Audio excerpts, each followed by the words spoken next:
Cable news కి స్వాగతం. సముద్రంలో గల్లంతైన మత్స్యకారుడు చింత ఏడుకొండలు ఆచూకీ కొరకు గాలింపు చర్యలు కొనసాగుతున్నట్లు జిల్లా కలెక్టర్ బాలాజీ తెలిపారు. మచిలీపట్నం మండలం తాళ్లపాలెం గ్రామానికి చెందిన మత్స్యకారుడు చింత ఏడుకొండలు ఈ నెల 1వ తేదీ రాత్రి సుమారు 12 గంటల సమయంలో తాళ్లపాలెం వద్ద లైట్ హౌస్ వైపు సముద్రంలో ప్రమాదవశాత్తు మునిగిపోయిన నేపథ్యంలో గాలింపు చర్యలు కొనసాగుతున్నట్లు జిల్లా కలెక్టర్ బాలాజీ తెలిపారు.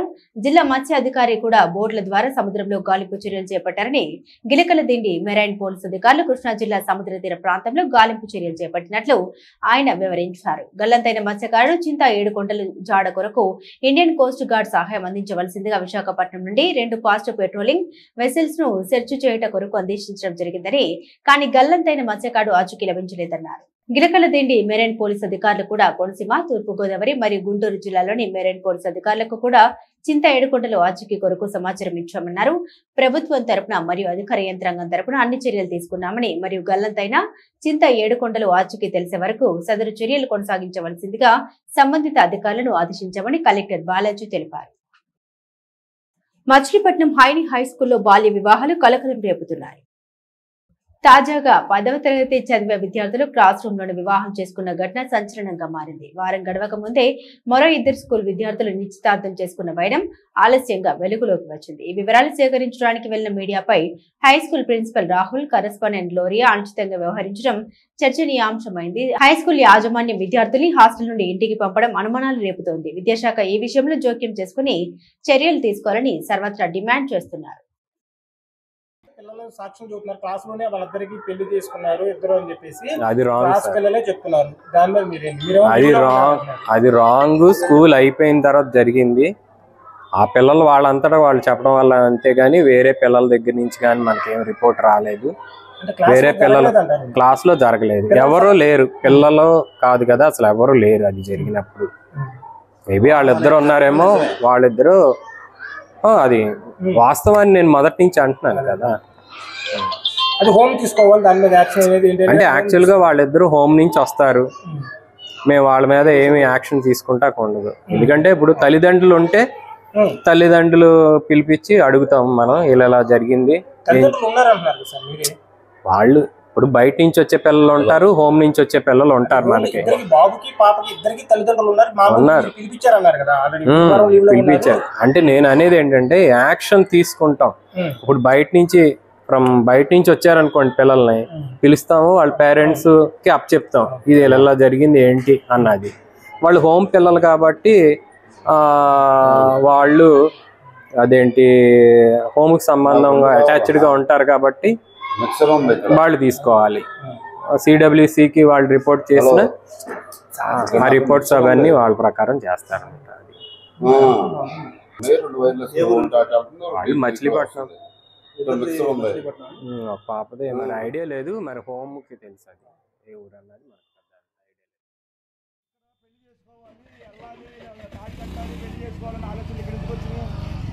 ఇది దేవాలయం లాంటి పాఠశాల ఇది.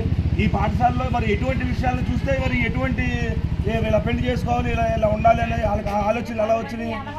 ఇది స్కూల్లో ఇక్కడ మీరే తల్లిదండ్రులలాగా ఇక్కడ మీరు వచ్చి బతుకుతున్న పిల్లలు వాళ్ళు ఈరోజు పెళ్లి చేసుకోవాలి, ఇంకో విధంగా ఆలోచిస్తారంటే మీరు ఏ విధమైన పాఠాలు నేర్పుతారు? ఇక్కడ అడిగితే మీరు ఫోన్లు లాగేసుకుంటారా, మీదకి వచ్చేస్తారా?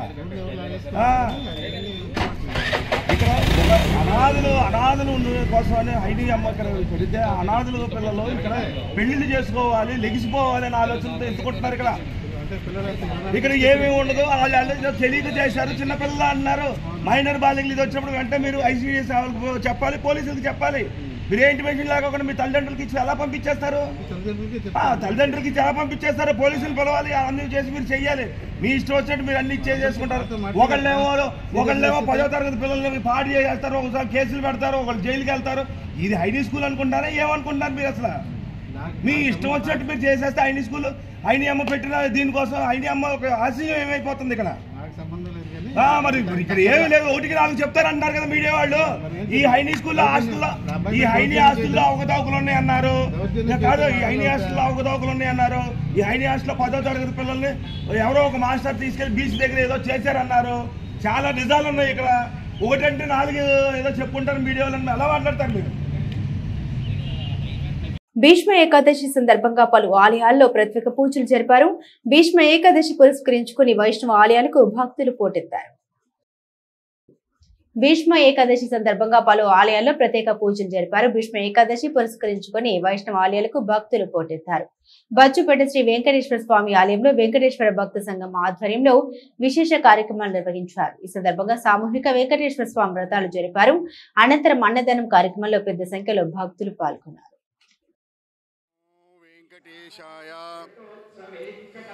స్వామి యొక్క అనుగ్రహ ప్రసాదంగా ఈ మాఘ శుద్ధ ఏకాదశి భీష్మ ఏకాదశి పురస్కరించుకుని శ్రీభూ సమేత శ్రీ వెంకటేశ్వర స్వామి వారి యొక్క సన్నిధిలో స్వామివారి యొక్క శ్రీ వెంకటేశ్వర వ్రతం అనేటువంటిది శ్రీ వెంకటేశ్వర భక్త సంఘం వారు జరిపిస్తున్నారు.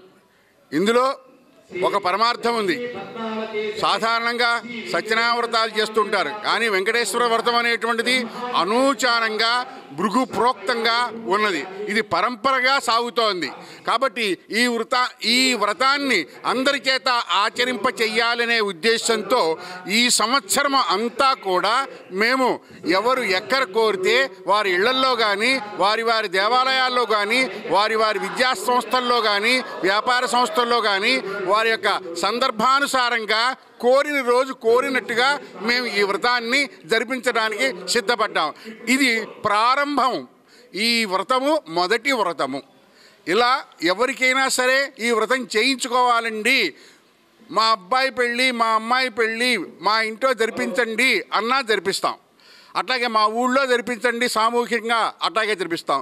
మా విద్యాలయంలో మా విద్యార్థుల యొక్క తల్లిదండ్రులను కూర్చోబెట్టి కూడా మేము వ్రతం జరిపిస్తామండి అన్నా జరిపిస్తాం. ఇప్పుడు దాదాపుగా నాకు 10 మంది ఆహ్వానం పలికారు స్వామివారి యొక్క వ్రతం జరిపించండి అని.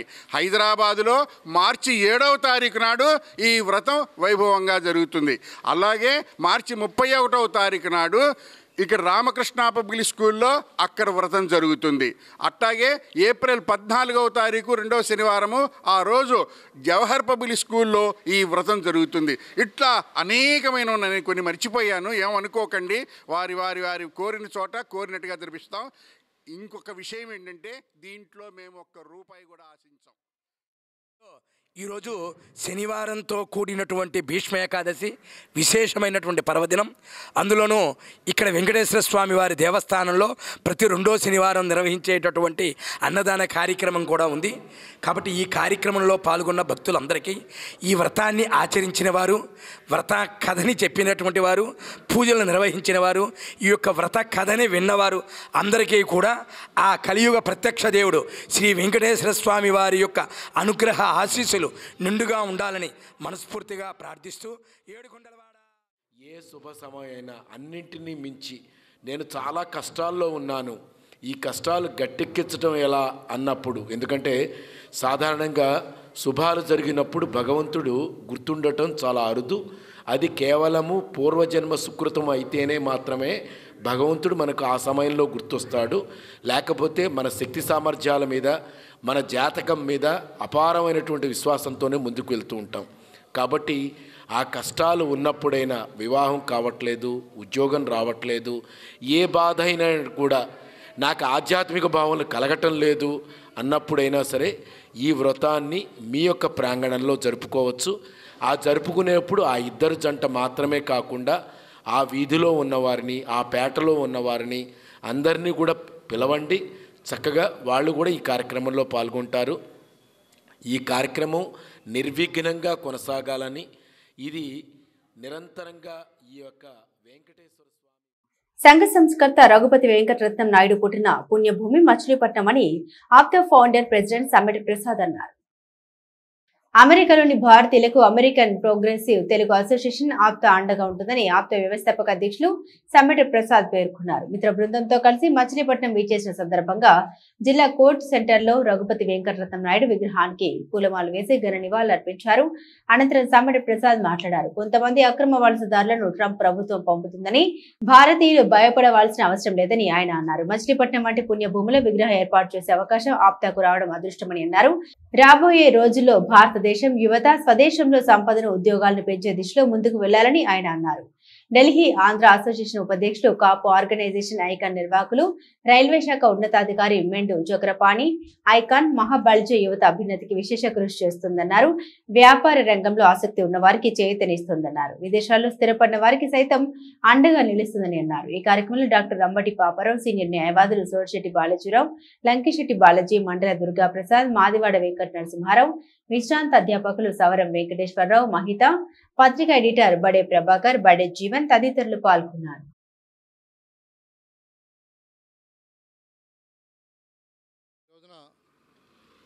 రఘుపతి వెంకటరత్న నాయుడు గారి విగ్రహం వద్ద మచిలీపట్నంలో పెద్దలు చక్రపాణి గారి ఆధ్వర్యంలో మరి ప్రసాద్ గారు, మరి ఆప్తాన్ని స్థాపించినటువంటి మరి ప్రసాద్ గారు, సమ్మెట్ ప్రసాద్ గారు, చక్రపాణి గారు ఇదంతా రావడం జరిగింది. మరి పెద్దలు సీనియర్ అడ్వకేట్స్ సోడిశెట్టి బాలాజీ గారు, దుర్గా ప్రసాద్ గారు, నరసింహారావు గారు వీళ్ళందరూ కూడా సమీకరించడానికి బడే ప్రభాకర్ గారు ఒక మంచి కార్యక్రమం ఏర్పాటు చేశారు.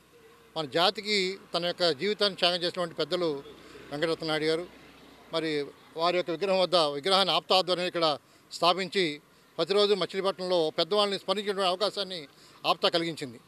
దాన్ని ప్రతిరోజు కూడా అభివృద్ధి చేస్తున్నారు. ప్రజలంతా కూడా ఆ మహనీయుని చూసుకుంటూ రాబోయే తరానికి ఒక మంచి విగ్రహాన్ని, మంచి స్ఫూర్తినిచ్చే విధంగా ఇక్కడ కార్యక్రమాలు నిరంతరం జరుగుతూ ఉన్నాయి. ఈ రోజున మచిలీపట్నం వేరే కార్యక్రమంకి ఇచ్చేసినా సరే పెద్దలు ముగ్గురు కూడా ఇక్కడికి ఇచ్చేసి ఆ మహానుభావుడికి గార్లాండ్ చేసి ఘనంగా నివాళులర్పించడం జరిగింది. ఎప్పుడైనా సమాజాన్ని మనం చేసిన సేవలు కానీ మన జీవితాన్ని సమాజం అంకితం చేసినప్పుడు వారి యొక్క సేవలు చిరస్థాయిగా ఉంటాయి అని చెప్పడానికి ఒక నిదర్శనం. ఆ మహనీయుని స్మరించుకుంటూ ఈరోజు మేమంతా కూడా ఇక్కడికి రావడం జరిగింది.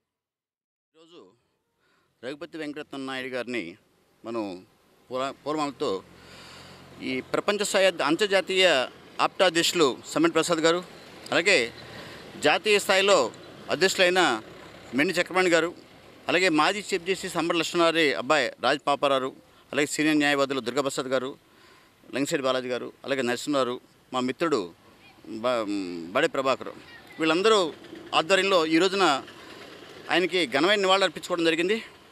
మనందరికీ తెలిసిన విషయం, ఆప్టా ప్రసాద్ గారు ఆయన బిజీగా ఉంటూ ప్రపంచ స్థాయిలో కాపు సామాజిక వర్గం ఎక్కడ వెనకబడింది, ఏ ప్రాంతాలు వెనకబడింది, ఏ రాష్ట్రాలు వెనకబడింది, ఎక్కడెక్కడ ఉన్నాయి, వాళ్ళ సామాజిక పరిస్థితులు ఏంటి, ఆర్థిక పరిస్థితులు ఏంటి, ఎక్కడ వెనకబడినారు అనేది ఒక సర్వే చేసుకుంటూ ఎప్పటికప్పుడు దాన్ని రివ్యూ చేసుకుంటూ ఎక్కడైతే వాళ్ళు బలహీనంగా ఉన్నారో వాళ్ళకి ఆర్థికంగా ప్రోత్సాహమా, రాజకీయంగా ప్రోత్సాహమా, ఇతర ఏ రంగాల్లో వాళ్ళు వెనకబడ్డారో ఆ రంగాల్లో వాళ్ళకి ప్రోత్సహించడానికి ఎల్లప్పుడూ సిద్ధంగా ఉండే సమ్మడి ప్రసాద్ గారికి నా మనస్ఫూర్తిగా ధన్యవాదాలు.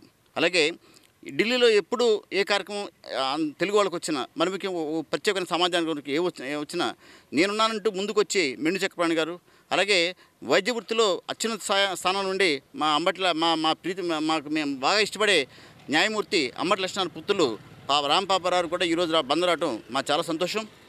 ఈ రోజున ఇదే సందర్భంలో బందర్లో అనేక రకాల సమస్యలతో కొట్టుమంటాడుతుంది ఈ ప్రత్యేక సామాజిక వర్గం కానీ కృష్ణా జిల్లా కానీ. ముందు యాప్టా అంటే అమెరికాలో ఉన్నటువంటి వాళ్ళకి తోడు నీడగా ఉండటం అనేది మొట్టమొదటి లక్ష్యం. కానీ తర్వాత అది ప్రపంచం అంతా వ్యాప్తి చెంది ప్రపంచంలో మిగతా దేశాలకు కూడా ఎక్స్టెండ్ చేసాము. కోర్స్ ఇండియాకి కొంత అసిస్టెన్స్ ఇస్తున్నాము, పూర్తి అసిస్టెన్స్ ఇవ్వలేము కూడాను. ఇన్ఫ్యాక్ట్ ఇవ్వాల్సిన అవసరం కూడా లేదు, ఎందుకంటే మన వాళ్ళు ముందుకు వస్తున్నారు. ఇప్పుడు ఈ రోజున చాలా చోట్ల చాలామంది ఉద్యోగాల్లో ఉన్నారు, చాలామంది ఎంటర్ప్రెన్యూర్షిప్లో ఉన్నారు, చాలామంది లీడ్ పర్సనాలిటీస్ ఉన్నారు. వాళ్ళందరినీ రికగ్నైజ్ చేయటం, తర్వాత ఇప్పుడు రఘుపతి వెంకటరత్న నాయుడు గారు ఆ రోజుల్లో ఇంకెవరు పెద్దగా సపోర్ట్ లేనటువంటి రోజుల్లో మెడ్రాస్ యూనివర్సిటీ వైస్ ఛాన్సలర్ చేశారు. Madras university vice chancellor British టైంలో చేయటువంటి అంత ఈజీయే కాదు. ఇది యాక్చువల్గా అంటే ఆయన చాలా సర్వతోన్ముఖుడై ఉండాలి డెఫినెట్గా. సో ఆయన స్ఫూర్తి మనందరికీ వచ్చి మనం కూడా ఆయన మాదిరిగా ఆయన కాకపోయినా కానీ కొంతవరకైనా ముందుకెళ్ళగలిగితే చాలా బాగుంటుందని చెప్పేసి మా ఉద్దేశం. అందుకే మచిలీపట్నంలో ఆయన విగ్రహం స్థాపించడానికి చాలా గర్వపడుతున్నాం. తర్వాత మచిలీపట్నం వచ్చినప్పుడల్లా ఆయన దర్శనం చేసుకొని మీ అందరి సమక్షంలో ఒకసారి పొందని వేసి సంతోషపడదామని చెప్పేసి మాకు అనిపిస్తుంటుంది. ఈయనే కాదు, మన కమ్యూనిటీలో ఉన్న పెద్దలందరికీ కూడా ధన్యవాదాలు సమర్పిస్తూ థ్యాంక్ యూ వెరీ మచ్. కృతివేణి మండలం చిన్నగొల్లపాలెంలో విద్యుత్ షార్ట్ సర్క్యూట్ వల్ల ఒక ఇల్లు దగ్ధమైంది. చిన్నగొల్లిపాలెం పంచాయతీ గౌడపాలెం గ్రామంలో చిలమంతు రామకృష్ణకు చెందిన ఇల్లు విద్యుత్ షార్ట్ సర్క్యూట్ వల్ల దగ్ధమైంది. ఫైర్ ఇంజన్ వచ్చేలోపే ఇల్లు పూర్తి స్థాయిలో కాలి బూడిదైపోయింది. ఇంటితో పాటు వారి విలువైన ఆస్తి పత్రాలు, బంగారం, ఇతర పరికరాలు కాలిపోయినట్లు బాధితులు పేర్కొంటున్నారు. 8 లక్షల రూపాయల మేరకు ఆస్తి నష్టం వాటిల్లిందని ఉండవచ్చని అంచనా. చెల్లపల్లిలోని విజయ క్రాంతి కళాశాలలో భక్తి శ్రద్ధల నడుమ సరస్వతి అమ్మవారి హోమాన్ని ఘనంగా నిర్వహించారు. ఎస్వీఎల్ క్రాంతి విద్యా సంస్థల కరెస్పాండెంట్ దుట్ట ఉమామహేశ్వరరావు ఆధ్వర్యంలో విజయ క్రాంతి కళాశాల ప్రిన్సిపల్ దుట్ట శివరామ ప్రసాద్ పర్యవేక్షణలో విద్యార్థులు ఉత్తమ ఫలితాలు సాధించాలని కోరుతూ సరస్వతి హోమాన్ని పండితులు వేమూరి శ్రీనివాస శర్మ బ్రహ్మత్వంలో నిర్వహించారు. తొలుత వినాయకునికి శాస్త్రోక్తంగా పూజలు నిర్వహించిన అనంతరం హోమాన్ని చేపట్టారు. శ్రీనివాస శర్మ వేద మంత్రాల నడుమ ఉమామహేశ్వరరావు, శివరామ ప్రసాద్ దంపతులు ప్రత్యేక పూజలు చేశారు. అనంతరం నిర్వహించిన అన్న సమారాధనలో పెద్ద సంఖ్యలో విద్యార్థులు పాల్గొన్నారు. ఈ కార్యక్రమంలో జెడ్పీటీసీ సభ్యురాలు రాజులపాటి కళ్యాణి, జాతీయ మానవ హక్కుల రాష్ట్ర చైర్మన్ రాజులపాటి శివప్రసాద్, విశ్రాంత ఉపాధ్యాయులు అడప గురువయ్యతో పాటుగా కళాశాల అధ్యాపకులు, విద్యార్థులు, పలువురు ప్రముఖులు పాల్గొన్నారు. సిటీ కేబుల్ న్యూస్ సమాప్తం.